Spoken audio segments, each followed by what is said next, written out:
सिद्धि कुपात्र व्यक्ति के लिए दुखदाई। एक राजा बड़ा लालची था। वह चाहता था कि मैं सबसे बड़ा धनवान बन जाऊं। जो संपदा किसी के पास नहीं है वह मुझे मिल जाए, मेरी संपत्ति का पारावार न रहे। एक दिन किसी बड़े सिद्ध पुरुष से उसकी भेंट हुई। राजा ने अपनी अभिलाषा उन महात्मा से कह सुनाई और कहा, कृपा कर किसी प्रकार मेरी इच्छा पूर्ण करा दीजिए। योगी ने उसे समझाया कि यह इच्छा ठीक नहीं। संपत्ति की सीमा एक तक ही उपयोगिता है, उसकी अति से सुख नहीं दुख मिलता है।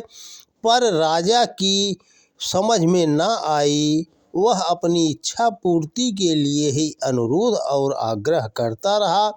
राजा ने योगी से याचना की कि उसी ऐसी सिद्धि प्राप्त हो जाए कि जिस वस्तु को छुए वही सोने की हो जाए।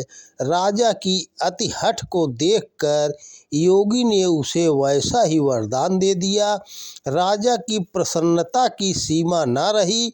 वह जिस वस्तु से हाथ लगा देता वही वस्तु सोने की हो जाती।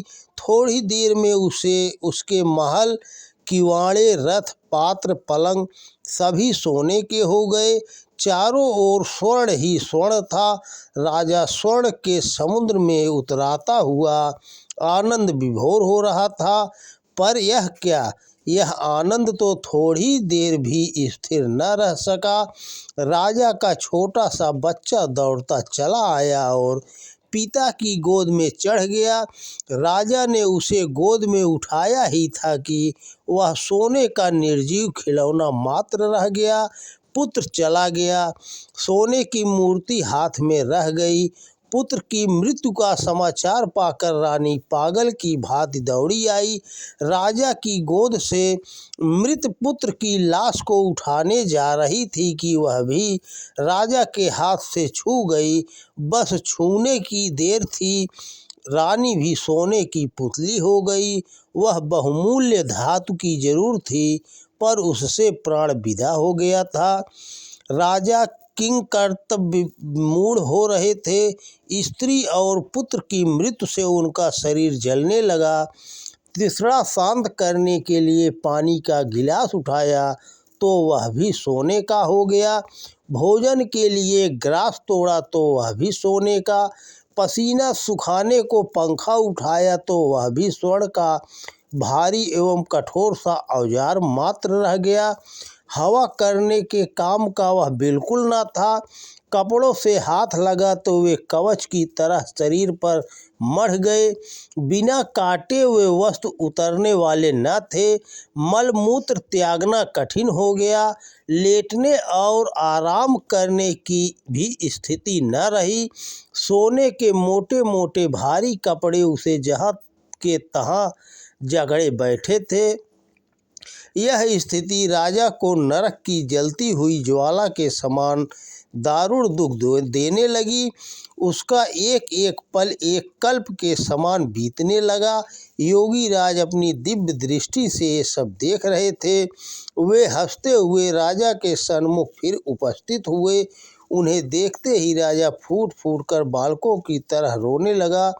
चरणों पर गिरना चाहता था, पर यह हो नहीं सकता था। सोने के कपड़े उसे जहाँ के तहाँ जकड़े बैठे थे। असहाय राजा के एक एक आंसू से दारुण व्यथा का एक एक समुद्र फूट पड़ रहा था। योगी ने हंसते हुए कहा, राजन, अब क्या और चाहिए? क्या अभी कोई और सिद्धि की आवश्यकता है?